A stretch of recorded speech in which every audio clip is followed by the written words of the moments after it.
nik uste euskara gure euskararen herri euskararen herri hontako hizkuntza dela.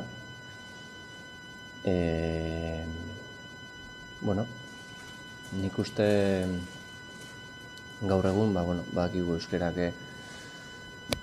ze mailatan edo nola daukegun, badakigu nik uste baita gaur egun ze izan dugun iraganen, nola egondan aurrera pausok eman diela euskarakin, baino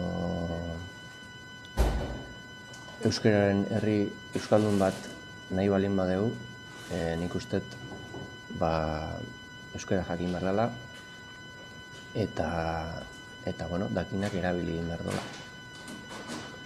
Hori ikusita, nik beti ni asko fijatzen naiz, adibidez, asko ibili naiz bai mundutik zehar eta gure euskararen herri guzti hontatik bai. Eta asko fijatzen naiz txikikeritan, adibidez, leku izenetan, toponimian, mendi izenak, erreka izenak, baiara izenak.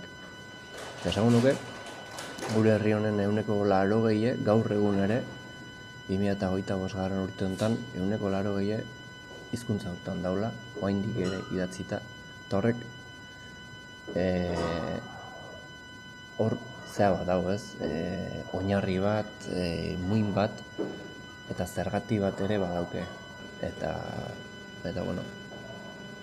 hau maite donak, nik uste ze gauza hobea euskara bea ikasi, eta ikasten donak erabili.